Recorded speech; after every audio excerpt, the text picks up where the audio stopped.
僕の名前は渋谷直人です。ミニマリストです。ミニマリストになってちょうど10年目です。自分にとってミニマリストは大事なもののためにあえて少なくする人だと思ってます。僕持ち物を数えてるんですけど、年に1回、引っ越しをするタイミングで数えてますね。今僕の家にあるものは250個あります。そうですね、引っ越しが好きな理由はやっぱり引っ越しすることによってまた自分の持ち物を見直すことになるので、物が増えづらい習慣としてすごいいいなと思ってるし、やっぱずっと同じ場所に住んでると、ルーティンとか思考が凝り固まってくるなと思って、やっぱり新しい場所に引っ越すと、スーパーが変わったり最寄り駅が変わったり日々の行動とか食べるものとか考え方も変わるから、引っ越しはすごい楽しいなと思って定期的にやってますね。引っ越しを頻繁にするからあんまり大きい家電は置かないようにしてる。小さく畳めるものとかコンパクトなものを買うようにしてるんですけど、唯一我が家ドラム式洗濯乾燥機があって、それだけでかいんですよ。で僕今まで業者を使って引っ越ししたことがなくて、荷台でコロコロ引っ越したりタクシーで車で引っ越したりきたんですけど、唯一そのドラム式洗濯機だけはでかいから引っ越ししづらいと。引っ越ししづらいものはあまり持ちたくないから持たないようにはしてるので、最初は洗濯機はコインランドリーとか外に出かけて洗濯してたんですけど、やっぱり雨の日とか寒い日とかになると、ちょっと洗濯コインランドリー行くのが面倒くさくなっちゃうから、僕の一日は決まってないですね。聞かれると困る質問かな。はい、もう本当に朝早く起きてカフェ行ってスポーツジムで筋トレしてみたいな日もあれば、もう昼までダラダラ寝てゲームしてみたいな日もあるし、で僕はミニマリストになりたいという人とか物減らしたいという人に向けてお片付けのサポートとかもしているので、それがある日はもう早朝から飛行機乗って、日本の全国飛び回ってで物を減らすお手伝いとかしてる日もあるので、本当に一日毎日違う日を過ごしてますね。外ですね。家よりも外にいる時間が長くて、で僕家に住む時も街を自分の家の間取りとして考えるっていうふうに考えてて、街と暮らすっていうような言い方もしたりするんですけど、僕家のお風呂一回も入ったことないんですよ。バスルームのお湯をためたことがなくて、でその代わりに家の近くにスポーツジムがあって、そこに大浴場とサウナがあるんですね。なのでもう外に出かけて、で仕事帰りとかにそのまんまジムで、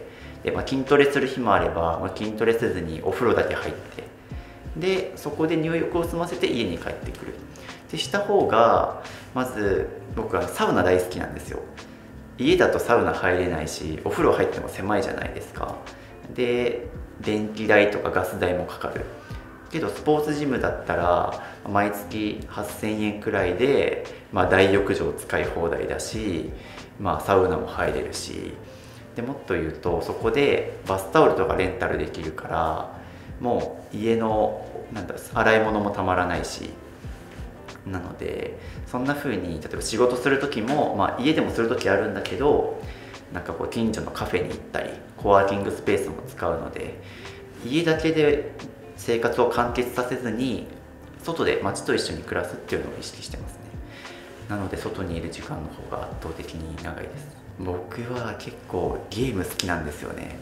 それはテレビゲームって言われるものだったりとか、トランプとか UNO みたいなボードゲームって言われるもの、結構人と競って対戦するゲームが好きだったりするので、休みの日とかはそういうゲームしたりとか、あと漫画ですね。漫画を読むのが好きだったりするので、ずっと電子書籍でスマホでパラパラめくって漫画読んでたりとか、あとは僕アニメが好きなので、実はこの家にプロジェクターがあるんですけど、そこでアニメを見て鑑賞するのも好きですね。ミニマリストになった理由が、実家を抜けて一人暮らしをするために少ないお金と持ち物で生活できるようになりたかったからですね。ミニマリストを続けてる理由は、楽で楽しいからですかね。そうですね。あと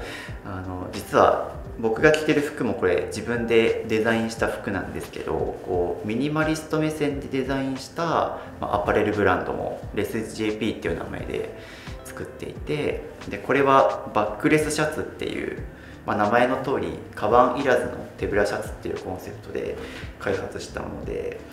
例えばここをパッとめくるとポケットがついてるんですけど、実はここに普段仕事で使う充電ケーブルとかピッと実は束ねて入れてたりとかしますし、これ実は、こっちに例えば今入れてないけど iPad 入れたりとか、背中の部分にMacBook とかノートパソコンが入るような、実は、見た目はシンプルミニマルなんだけど、実はちょっとそういうデザインになってる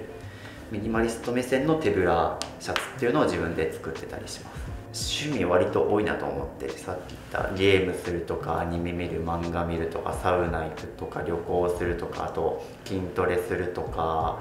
あとご飯食べるとかも好きなので、あと僕ちょっと習い事でスポーツチャンバラっていう、剣道みたいなものを習ってたりとか、結構いろんなことをやってたりするから、でも楽しいと思えることは一通りやりたい。好奇心はそういう意味では強いかもしれないですね。やったことないことにとにかくチャレンジしたいっていう。逆にこれ以上何か必要ですかねとも思います。もう必要なものは十分であるなと思うんですけど。お土産プレゼントどうするんですか？もらう時はもう事前に自分が欲しいものとかは公表しておく。例えば Amazon ギフト券が欲しいとか、スタバのギフト券が欲しいとか、僕あんま物はいらない、家に置くものは絶対自分で選びたいから、もう固形のものはいらない。できたらギフト券とか消耗品とか、飲食店の招待券とかそういうのが欲しいから、そういうのを事前に SNS とかで言ってたり、その LINE の欲しいものリストの機能を使って伝えるようにしてますね。ミニマリストになって生活しづらいこととか困ってることをあえてあげるんだったら、自分のこだわりをなかなか理解してくれる人が少ないかなまだとか、自分のこだわりを押し付けたりっていうのがなかなかできない。そうするとトラブルになるから、例えば同棲するとか家族を持つとか共同生活する時のパートナー探しとかは大変なのかなとか。ただ僕は一人が好きだったりするから、別に理解されないならされないで、別に今一人で生活して困ってないしなとかはありますけど、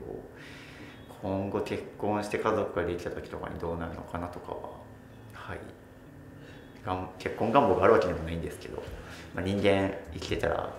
願望ないって言っててもやっぱり急に結婚するかもしれないし、何が起こるかわからないから、そうなった時に自分はどんな風に生活をするのか、生活スタイルを変えるのか、貫き通すのかとかってことは